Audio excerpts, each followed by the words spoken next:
Haleluya. Puji Tuhan, kita berjumpa kembali dalam kasih dari Tuhan Yesus Kristus.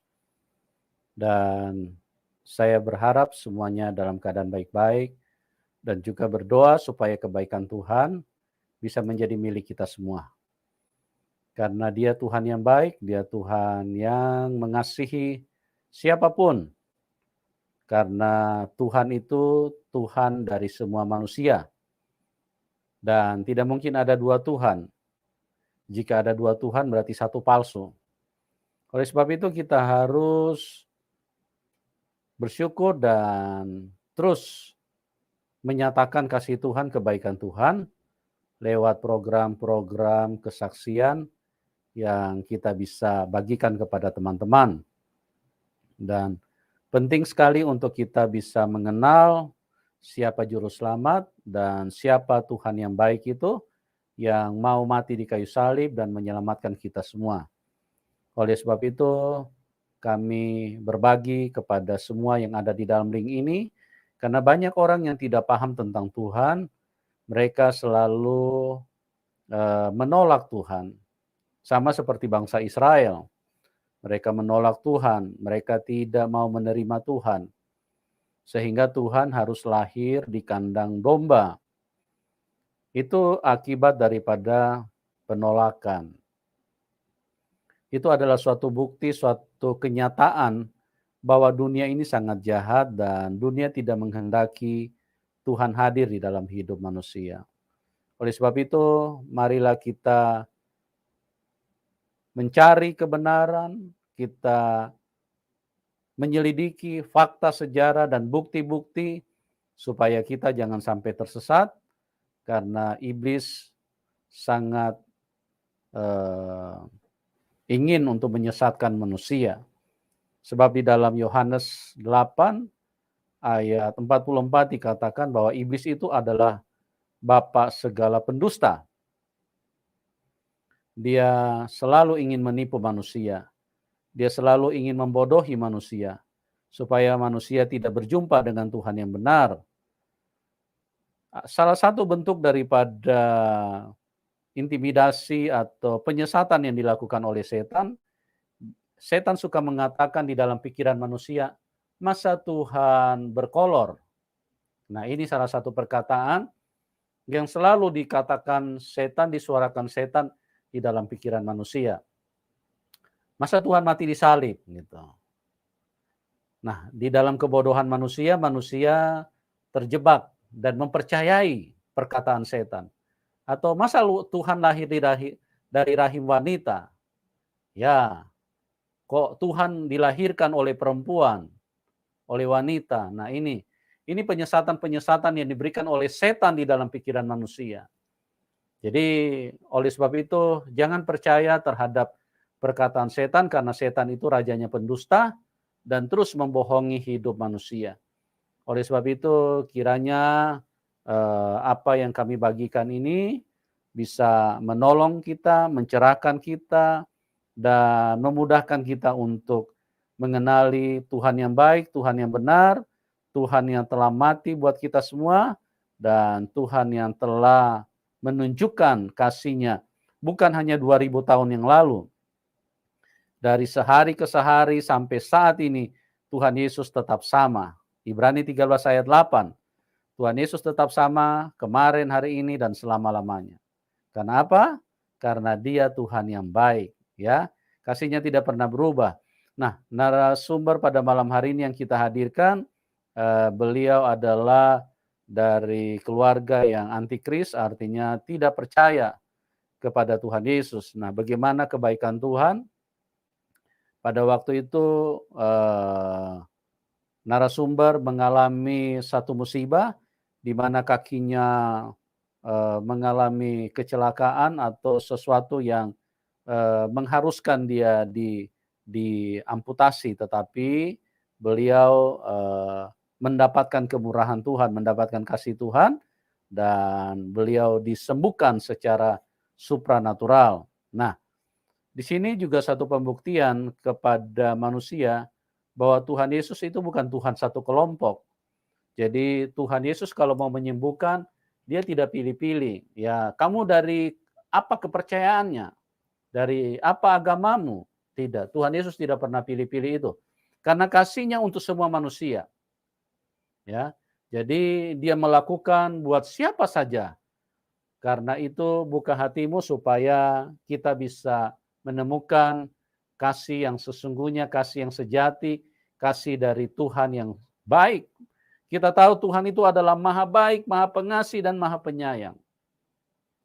Orang tua kita punya kasih kepada kita ibarat satu tetes air yang dicemplungkan ke dalam laut kalau dibandingkan dengan kasih Tuhan. Karena lihatlah semua manusia bermiliat-miliat yang ada di dalam dunia ini, kasihnya berasal dari mana? Dari Tuhan. Nah, itulah sebabnya saya katakan bahwa Tuhan kalau mau menolong, tidak pernah melihat latar belakang kita. Oh, kamu kan tidak percaya saya. Imanmu kan lain. Imanmu kan iman antikris. Kamu tidak percaya saya tidak perlu tolong kamu. Nah, kalau dia seperti itu, berarti dia Tuhan satu kelompok. Nah, jangan percaya seperti itu. Artinya, percayalah kepada Tuhan yang mengasihi siapapun. Dari latar belakang apapun kita, kalau dia Tuhan yang benar, dia Tuhan yang baik, dia mengasihi kita semua. Ya, dia tidak lihat dompetmu tebal, tipis, dompet kosong, atau dompet robek mungkin. Tidak masalah. Tetap Tuhan sayang Anda. Karena dia Tuhan yang baik. Ya, dari wajah yang tampan, wajah yang cantik, atau sedikit cantik, atau benar-benar kurang menguntungkan bagi menurut manusia, tetap saja Anda dikasihi Tuhan. Sebab itu Tuhan tidak pilih-pilih yang ukuran manusia. Kalau Tuhan pilih-pilih ukuran manusia, maka yang Tuhan cari adalah, yang Tuhan pilih adalah orang selebriti. Yang wajahnya setiap hari dipoles-poles, nah itu yang Tuhan cari. Tapi Tuhan tidak seperti itu. Semua dikasihi Tuhan. Ya, contohnya bagaimana Sakeus orang yang pendek, tapi dia dikasihi Tuhan. Tuhan menyatakan kuasanya kepadanya. Oke, kita sambut narasumber kita, Bapak Subani. Selamat malam. Selamat Bapak malam, Subani. Ya. Iya. Apa kabar, Pak? Baik-baik saja. Haleluya. Bapak Subani ini usianya sudah cukup lanjut, tapi semangatnya luar biasa di dalam Tuhan. Bahkan sampai saat ini semangatnya tidak kendor. Karena dia telah merasakan kasih Tuhan Yesus. Bagaimana Tuhan Yesus sembuhkan Pak Subani secara supranatural. Dari tadinya kakinya harusnya diamputasi, dipotong, tapi oleh kasih Tuhan Yesus, Tuhan sembuhkan. Bahkan sampai saat ini masih bisa beraktivitas dengan aktivitas-aktivitas yang normal karena Tuhan Yesus itu setia. Oke, Pak Subani, terima kasih buat kehadirannya. Dan pada malam hari ini Bapak bisa menceritakan kepada teman-teman yang ada di dalam link ini bagaimana perjalanan iman Bapak. Ya, jadi waktu dan tempat saya serahkan kepada Pak Subani. Monggo, Pak. Ya. Waktu itu saya itu sakit, Pak. Sakit, saya berobat kemana-mana tidak bisa sembuh. Terus itu saya tidur malam itu ada keluar di tepi rumah gitu. Terus malam saya ada pembicaraan tuh yang pakai jubah putih gitu loh. Aku saya belum mengenal itu siapa, belum mengenal saya. Akhirnya saya Pak Subani. Pak, mungkin latar belakangnya dulu, Pak. Latar belakangnya dulu sebelum Bapak ketemu Tuhan, bagaimana perjalanan hidup Bapak. Jadi apa yang Bapak lakukan dulu waktu masih di iman yang lama, terus bagaimana perjalanan Bapak sampai berkeluarga, terus sampai ketemu Tuhan Yesus. Mungkin seperti itu dulu, Pak. Yang latar belakang dulu ya. Ya, monggo, Pak. Iya. Waktu saya masih belum masuk Kristen, masih Muslim, kita ya ikut pekerjaan Muslim itu ya mengaji, sholat. Tapi masih kecil saya belum berkeluarga itu. Terus saya selama tahun 70-an kita mulai merasakan Kita nikah tahun 79.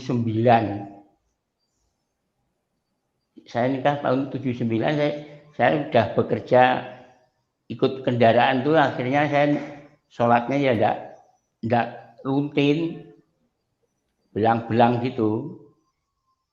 Ya ngajinya malah berkurang, enggak pernah mengaji, terus sholatnya ya gitu kan, tiap malam jarang pulang. Jadi supir itu. Malam jarang pulang, jadi sholatnya ya kita kerja enggak tentu, sholatnya enggak 5 kali, enggak. Kalau bisa ya sholat, kalau enggak ya enggak. Oh, iya, iya, iya. Terus? Ketika kita berumah tangga terus kerja supir itu kan ya malam enggak pernah pulang loh Pak Yan. Malam enggak pulang, terus kecapean tuh mungkin saya siang itu pulang dari supir itu saya kencing, ada belakang ada garasi gitu. Permulaannya itu. Asal mulanya ya sakit itu. Saya kencing ada belakang, terus saya didorong sama setan itu. Terus saya enggak bisa jalan, akhirnya lumpuh itu. Ya. Waktu itu kencing di mana Pak? Bapak kencing di mana waktu itu? Di garasi. Di garasi di belakang mobil gitu. Oh, apa yang terjadi waktu itu Pak? Ya saya kayak didorong gitu Pak. Didorong tapi saya ya jatuhnya ke depan ya nih. Jatuh ke depan kan ini enggak apa-apa gitu nih. Itu langsung dengkul itu sak kepala saya ini besar ya. Bapak jatuh waktu itu, didorong jatuh apa bagaimana? Enggak, ya terlungkup ke depan. Oh, tertelungkup. Iya. Itu langsung dengkul itu, kakinya itu besar kok kelapa itu celananya enggak bisa dilepas, langsung dipotong.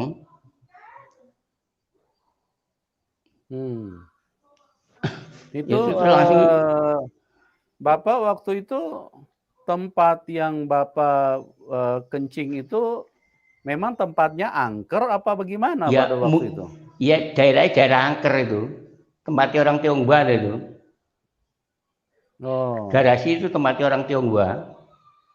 Oh, garasinya. Terus? Iya. Ya itu terus saya sakit dibawa di Sangkal Putung itu. Sangkal Putung udah berkali-kali tidak bisa sembuh. Iya, iya, iya. Sampai mungkin ada 6 bulan, enggak 7 bulan. Saya keliling cari Sangkal Putung itu enggak bisa yang ada nyembuhkan. Terus terakhirnya yaitu saya bawa ke dokter Witanto, saya kasih surat suruh ke Karangjangan. Terus di rumah sakit itu saya dibilangnya mau diputus gitu. Saya kukuh enggak boleh. Satu ya enggak punya biaya, terus keduanya saya enggak boleh. Ya dokternya kan bilang gini, kalau ini enggak diputus umur Bapak enggak bisa panjang. Apa dokter tahu saya meninggal? Dokternya gitu nih, apa Bapak tahu saya mau meninggal? Itu penyakit itu bukan penyakit tumor, itu cuma saya kesleo. Terus sampai lama-lama itu terus enggak bisa, terus saya tidur ada luar terus, saya berapa bulan tidur ada luar. Jadi waktu habis didorong itu Bapak langsung dibawa ke Sangkal Putung. Iya, jatuh langsung enggak bisa jalan. Tapi Bapak tahu betul bahwa itu yang dorong itu bukan manusia kan? Bukan, enggak ada orang.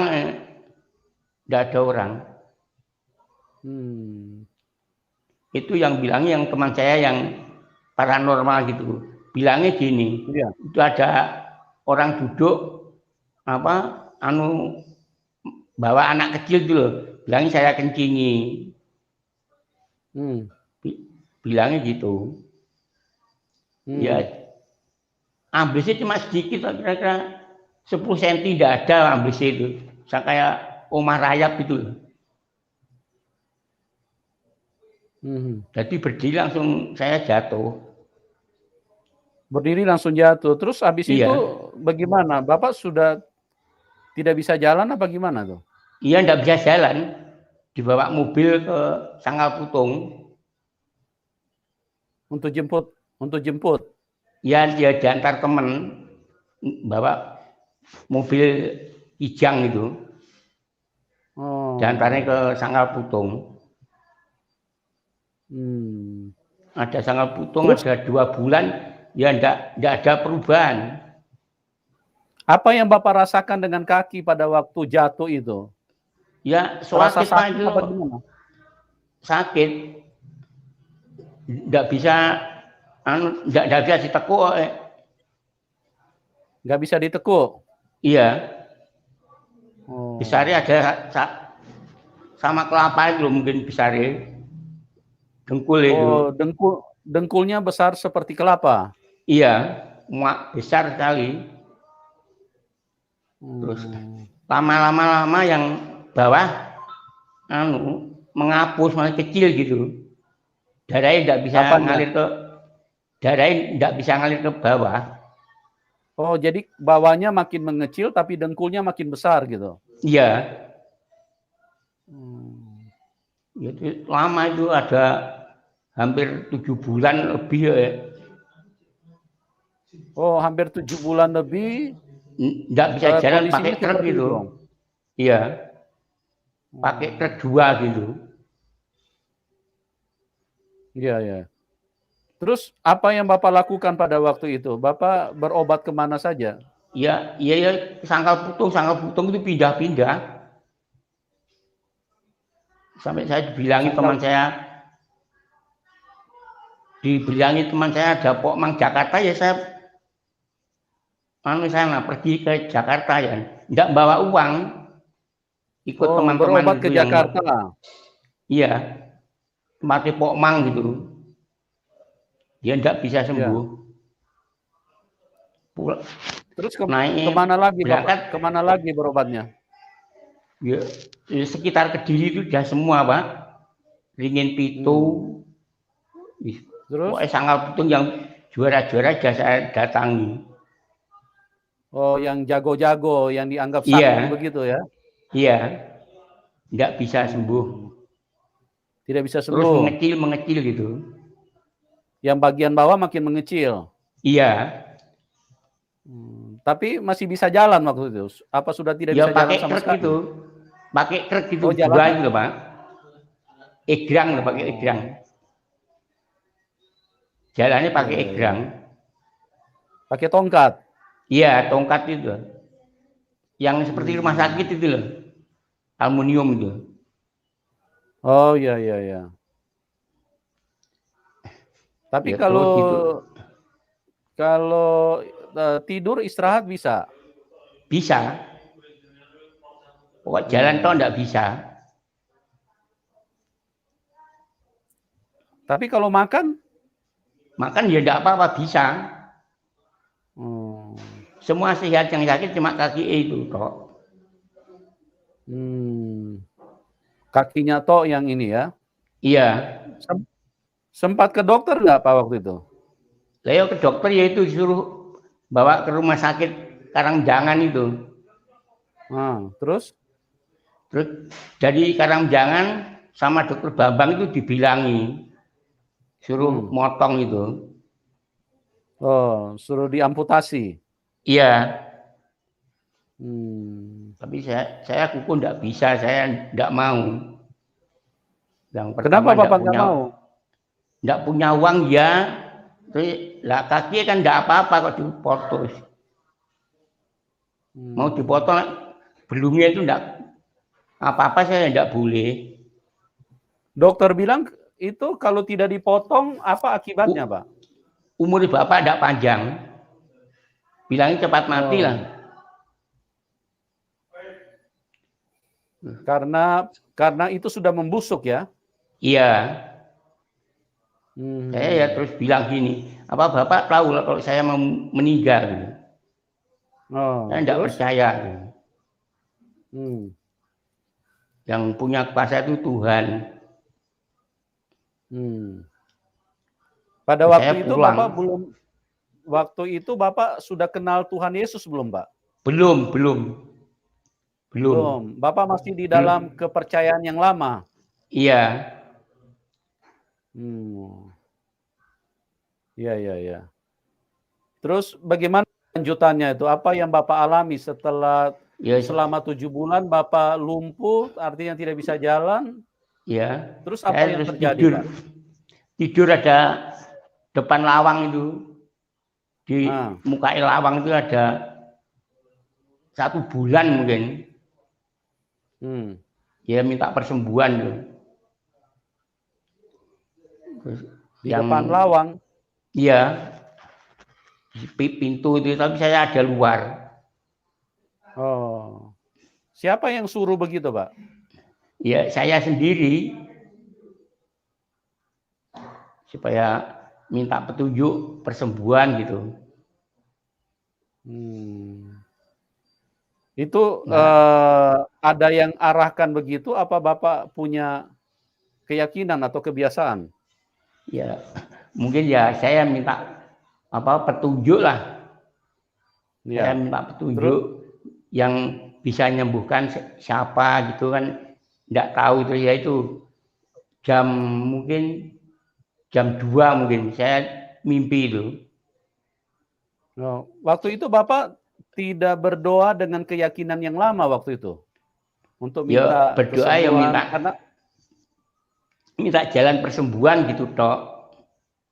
Di dalam keyakinan Bapak yang dulu, Bapak ada sempat nggak minta kesembuhan? Ya minta petunjuk persembuhan gitu, nggak ada jawaban, terus saya tidur itu mungkin ada jawaban. Nah, terus bagaimana Bapak tidur itu kejadiannya? Saya mimpi diajak orang pakai jubah putih gitu. Saya dipegang tangan saya, diajak jalan. Bapak waktu mimpi diajak orang yang jubah putih itu, bagaimana perasaan Bapak waktu diajak orang itu? Saya ya agak takut, saya ya siapa itu? Saya kan ya belum kenal, belum tahu namanya siapa kan ya belum tahu.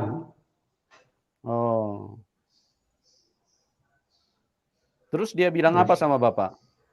Ya saya dipegang, diajak jalan, saya dibeloknya ke gereja itu. Terus saya sore ini mungkin jam ada KKR tuh pas ada gereja. Saya langsung masuk gitu aja. Banyak orang terkejut kok enggak ada terus masuk gitu. Terus Pak? Ya masuk itu yang khotbah Pak Sarbini itu 3 hari loh KKR. Terus anak saya kok Pak Kolik itu saya ajak, saya suruh gandeng. Itu terus pulang tuh semua ya marahi, bapak ibu marahi. Pergi gereja ya cuma saya sendiri, anak-anak sama istri tidak boleh. Tapi anak saya, istri saya kukuh, kalau tidak bisa sembuh semua masuk gereja gitu. Tapi orang tua tidak kasih? Enggak. Kenapa mereka tidak kasih, Pak? Ya mungkin tidak senang sama Kristiani itu. Kan semua Islam. Orang tua semua kan. Tapi Bapak keputusannya apa waktu dilarang sama orang tua? Bapak masih mau datang apa? Ya, saya tetap datang ke gereja. Sekali masuk langsung kita datang. Gitu. Jadi ada hambatan apa, saya enggak, rintangan berapa, saya enggak takut lah Pak. Saya kukuh keputusan saya. Tapi orang tua marah waktu itu? Iya, ya marah-marah, saya enggak takut. Oh. Marah-marah, tiap hari ya marah-marah terus, tapi saya enggak takut. Iya, iya, iya.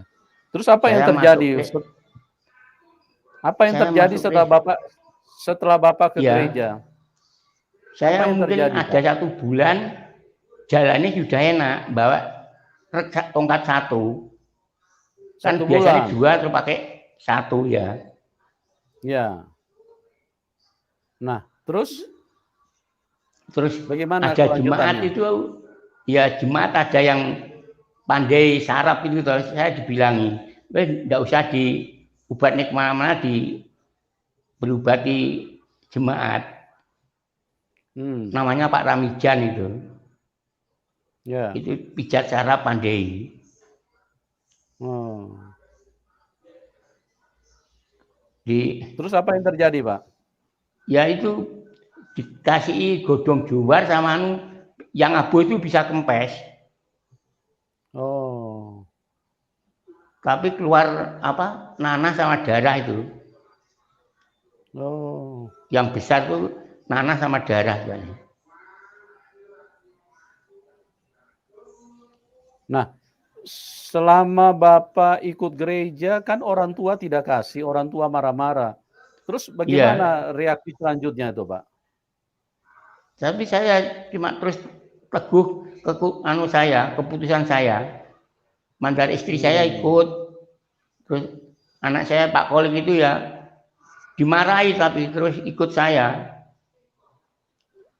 Bilangnya enggak usah ke gereja, suruh ke Langgar beli ini sarung sama kopiah gitu. Tapi enggak mau orang anak itu. Iya, iya, iya. Terus selama berapa lama Bapak ikut gereja, akhirnya Bapak bisa jalan lagi? Itu mungkin ada 7 bulan, enggak 6 bulan. Bisa jalan, terus saya pekerjaan malah kita ganti becak. Oh, pekerjaan yang lumayan berat Lama ya? ditinggal, iya. Saya becak. Iya, iya, iya. Luar biasa Tuhan Yesus ya. Iya. Dari kaki yang disuruh amputasi itu biasanya setahu saya, kalau dokter Iya. sudah menyatakan harus diamputasi, itu harus diamputasi karena kalau tidak pasti mati, Pak. Iya. Kalau saya enggak putusan gitu, saya kukuh. Saya pasti sembuh. Iya. Saya pasti Itulah sembuh. Tuhan Yesus. Iya. Ya, jadi teman-teman, bagaimana Tuhan Yesus menyatakan kuasa kepada Bapak Subani, Iya. dari keputusan dokter, beliau harus diamputasi, harus dipotong kakinya. Iya. Dan saya ingat betul, salah satu teman saya juga yang dinyatakan harus diamputasi, karena terlambat dia meninggal, ya. Iya. Dia meninggal karena terlambat dipotong kakinya. Iya. Tapi Pak Subandi ini mengalami kuasa Tuhan yang luar biasa, Iya. dan bukan saja dia disembuhkan, tapi dia bisa narik becak loh. Iya. Itu sesuatu yang sangat ajaib terjadi di Iya. dalam Pak Subani. Nah, Iya. makanya saya katakan kepada kita bahwa Tuhan itu harus terbukti. Iya. Karena kalau kita mengatakan Dia Maha Kuasa, ya kita harus buktikan kuasanya terjadi di dalam hidup kita. Iya. Kalau kuasanya tidak terjadi, ya saya tidak yakin bahwa kita berjumpa dengan Tuhan yang benar. Iya. Kalau kita bilang Tuhan Maha Kasih, ya harusnya kita berjumpa dengan kasih Tuhan. Iya. Pak Subani mengalami kasih Tuhan Yesus. Iya. Sekalipun dia imannya berbeda, imannya tidak percaya Tuhan Yesus pada waktu itu, bahkan kita dengar Iya. sendiri orang tua beliau sangat marah-marah pada waktu itu, tidak diperbolehkan untuk ke gereja, disuruh ke Langgar, disuruh ke masjid, Iya. tapi beliau tetap kokoh, tetap teguh, sesuai dengan petunjuk yang dia dapat. Nah, Iya. Iya. Bapak pada waktu Bapak bermimpi itu, jadi besoknya Bapak langsung ke gereja apa bagaimana? Langsung ke gereja. Terus langsung ke Ya itu gereja. dia didoain sama Pak Sarbini, Pak Pendeta Sarbini itu. Ya, jadi akhirnya Bapak bisa pulih kembali. Iya. Oke, luar biasa Tuhan Yesus. Ya. Nah, baru-baru ini ya bisa gitu lagi Pak nih. Baru-baru ini ya gitu lagi. Baru-baru ini Baru-baru ya ini. Ya mau pandemi itu loh. Saya ya jatuh lagi, nggak bisa apa-apa, seperti mayat yang nggak bergerak itu kan bisa bicara. Jatuh di tempat yang sama apa di tempat yang lain lagi? Enggak, lain di sawah. Naik sepeda motor tuh ban depan tuh masuk got gitu. Saya jungkir balik, terlumpuk gitu. Nggak bisa apa-apa saya. Terus berapa lama itu? Itu sampai sekarang itu mungkin ya 2 tahun. Pak Dokter Samsul itu bilangnya saya nggak bisa sembuh. Saya nggak percaya. Bilangnya saya sudah tua, mungkin sarafnya nggak bisa pulih gitu. Saya nggak percaya. Saya pasti bisa jalan lagi gitu. Ya. Selama 2 tahun tahun sekarang Pak? sudah meninggal Pak Dokter itu. Yang baru-baru ini saya ini sudah sembuh tapi bisa jalan, tapi belum bisa naik sepeda gitu. Tapi sudah bisa kakinya jalan? Kaku. Ya jalan bisa tapi kakinya itu kaku, semutan Pak. Luar biasa ya. Jadi 2 kali ini. Iya. Tuhan menyatakan kuasanya secara ajaib karena Tuhan mengasihi manusia. Tuhan mengasihi Pak Subani. Oleh sebab itu setan itu merencanakan yang jahat. Jadi setan itu mencelakakan manusia. Dia dorong, dia jatuhkan. Pokoknya yang namanya kejahatan itu perbuatan setan. Dia mencelakakan manusia, dia membunuh manusia, dia menghilangkan damai sejahtera, sukacita. Makanya manusia kalau suka marah-marah itu artinya sedang ada setan di dalam hidupnya. Ya. Betul. Kalau manusia ada Tuhan, ada kasih Tuhan, maka dipenuhi dengan sukacita, tidak marah-marah, ya, tidak emosional. Tapi kalau yang suka teriak-teriak itu, yang suka marah-marah, nah itu adalah orang-orang yang sedang dikuasai setan. Nah, luar biasa Tuhan menyatakan kebaikan di dalam hidup Pak Subani. Nah, Pak, Bapak bisa ceritakan nih, setelah Bapak percaya Tuhan Yesus, tantangan apa yang Bapak alami selain dari orang tua tadi? Ya, tapi kalau saya ikut Tuhan, sekarang hidup saya sudah tenang, sama keluarga damai, terus sama anak-anak itu ya semua nurut. Ini yang baru tanggal 8 Juli itu anak saya yang nomor 3 ya dipanggil Tuhan ya.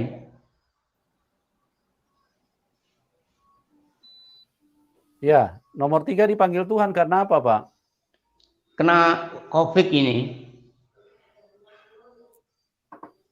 Kena COVID. Iya. Jadi sudah meninggal?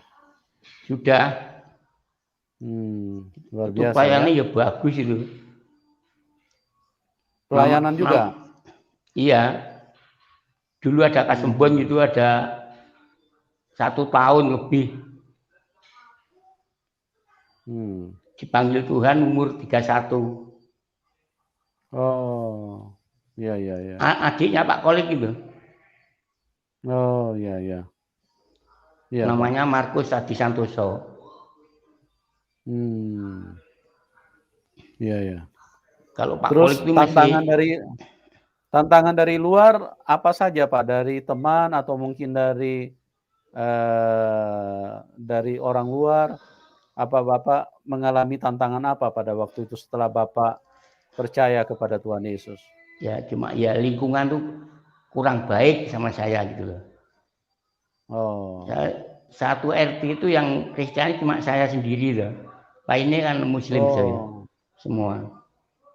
Cuma Bapak sendiri yang percaya Tuhan Yesus? Iya, satu RT itu cuma saya sendiri. Jadi selama Bapak istilahnya mereka nggak respon atau kurang baik sama Bapak, bagaimana Bapak punya respon pada waktu itu? Tapi saya ya diam. Saya punya putusan, saya makan tidak dikasih gitu saja gitu. Yang penting saya nggak ganggu dia gitu. Amin, amin. Jadi nyata bahwa Bapak punya keputusan adalah keputusan yang bulat ya? Iya, saya enggak takut. Ada apapun saya enggak takut. Iya, iya. Nah, bagaimana Bapak istilahnya selama mengikut Tuhan, selain disembuhkan Tuhan 2 kali dari penyakit yang seharusnya Bapak sudah mati atau sudah meninggal, bagaimana mujizat-mujizat yang lain yang Bapak terima setelah Bapak percaya Tuhan Yesus? Apa saja mujizatnya, Pak? Banyak Pak yang saya itu minta apa ya terus datang sendiri. Pertolongan Tuhan itu banyak sama saya. Ya. Misalnya seperti apa, Pak? 1 atau 2 saja gitu. Yang pekerjaan Yang saya Bapak, yang mudah. Ya. Yang Bapak alami secara langsung. Iya. Terus saya itu kerja ya tempatnya orang non muslim itu ya banyak. Lah saya ikuti itu ya kiai. Sama saya ya baik. Waktu ada korban saya disuruh bantu mesti. Situ yang motong saya suruh bantu. Iya. Juragan saya. Jadi Bapak mengalami mujizat-mujizat ya? Iya, luar biasa. Iya, luar biasa. Jadi teman-teman, kita telah mendengarkan bagaimana seorang yang biasa-biasa saja, tapi Tuhan mengasihi semua manusia. Sekalipun Pak Subani ini adalah orang yang dari latar belakang tidak percaya Tuhan Yesus. Tuhan mengasihi beliau. Siapapun Tuhan mengasihi. Makanya itulah pembuktiannya di dalam Tuhan Yesus bahwa dia mencintai semua manusia. Dia tidak pilih karena imanmu lain. Kau kan tidak percaya sama saya. Makanya aku tidak mau tolong. Tuhan Yesus itu tidak seperti itu. Iya, betul. Jadi marilah kenali Tuhan yang benar. Karena Tuhan yang benar yang bisa membawa kita ke surga. Tuhan berkata, akulah jalan kebenaran dan hidup. Tidak ada seorang pun yang dapat datang kepada Bapa kalau tidak melalui aku. Nah, dengarkan baik-baik. Yohanes 14 ayat 6. Tidak ada seorang pun. Nah, perhatikan baik-baik teman. Kalau engkau tergolong orang, maka dengarkan. Tidak ada seorang pun yang dapat datang kepada Bapa kecuali melalui aku. Ya, tidak ada seorang pun yang bisa menghampiri Bapa di surga kecuali bersama dengan Tuhan Yesus. Jadi jangan sampai terlambat. Kalau engkau belum terima Tuhan Yesus, buka hatimu. Ya, carilah kebenaran itu dan terus bertanya, apakah Tuhan Yesus engkau adalah benar-benar yang maha kuasa, engkau adalah benar-benar Tuhan? Kalau memang engkau adalah Tuhan, tunjukkan kepada saya. Bahkan ada beberapa orang sampai menantang kuasa Tuhan. Ya. Menantang atau mereka ingin buktikan benar enggak Tuhan Yesus ini Tuhan yang sesungguhnya. Karena ada begitu banyak orang yang tidak percaya kalau Tuhan Yesus itu adalah Tuhan yang sesungguhnya yang menciptakan semua manusia. Ya, ada begitu banyak orang yang tidak percaya, tapi Anda Iya. bisa tantang Tuhan karena Dia Tuhan yang bisa dibuktikan. Iya. Dalam hidup ini teman-teman, kita perlu pembuktian. Ya, kita tidak bisa hanya berdasarkan kata buku. Kita bisa hanya berdasarkan kata orang. Tapi marilah kita membuktikannya sendiri. Tantang dia. Kalau memang kau Tuhan, nyatakan kuasamu. Ya, karena dia Tuhan yang sesungguhnya, maka dia sanggup untuk menyatakan itu. Tapi kalau dia bukan Tuhan yang sesungguhnya, ya dia tidak sanggup.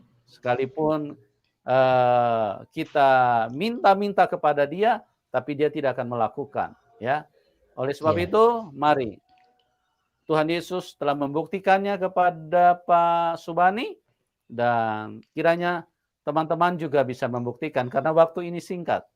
Ya, jangan sampai kita tersesat, jangan sampai kita tidak percaya kepada Tuhan Yesus dan kita menolak Tuhan Yesus. Karena Tuhan Yesus adalah Tuhan segala bangsa, dia mengasihi semua manusia dan dia mati buat semua manusia. Terima kasih buat Pak Subani atas kesaksian yang luar biasa, dan doa saya supaya Bapak di usia yang sudah lanjut ini semakin menyala-nyala untuk Tuhan, semakin bersemangat, karena saya melihat bahwa Tuhan telah menyatakan mujizatnya di dalam hidup Bapak. Oke, teman-teman yang sudah bersama dengan kami juga menyampaikan terima kasih dan doa kami buat Anda semua. Kiranya kebaikan Tuhan buat setiap kita, dan saya berdoa Tuhan Yesus terus menyatakan kemurahan-Nya. Oke, kita berjumpa di program selanjutnya, dan salam kemenangan. Amin.